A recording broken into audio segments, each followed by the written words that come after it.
Pilipinas, una sa ating mga balita. Nakabalik na ng Pilipinas si dating Bamban Tarlac Mayor Alice Guo matapos ang pagtatago at iligal nitong pag-alis ng bansa.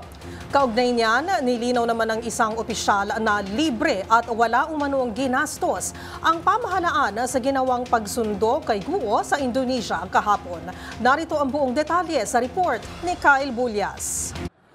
Walang ginastos ang pamahalaan sa ginamit na chartered flight para sunduin si dismissed Mayor Alice Guo sa Indonesia.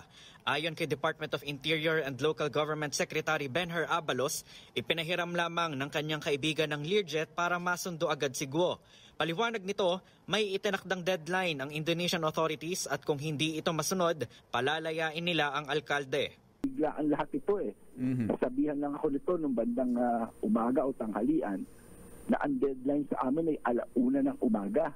Opo. Yung deadline po ito eh. Dahil kung hindi kami pupunta ron, papakawalan siya ng Indonesian officials. So nasabihan kami na dapat 1:00, kung hindi may ipit siya, papakawalan nila. Kung kaya't agad-agad, nagpahanap na po ako ng eroplano dahil hindi nakakayanin pa ng komersyal. Opo, tama. At inaano ko lang na nagpahiram sa akin ng kaibigan ko at ito pong walang bayad ni 5 ang pamahalaan dito. Wala tayong ginastos dito. Hiram lang po ito.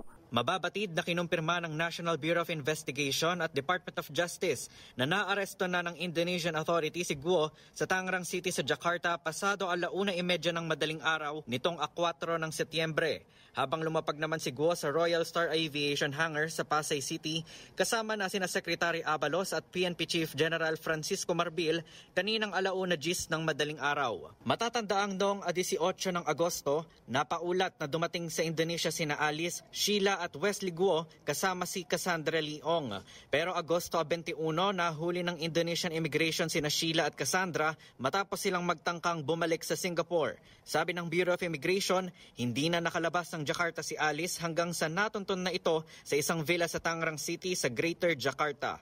Para sa MBC TV Network News, ito si Kyle Bulyas, una sa Pilipinas, una sa Pilipino.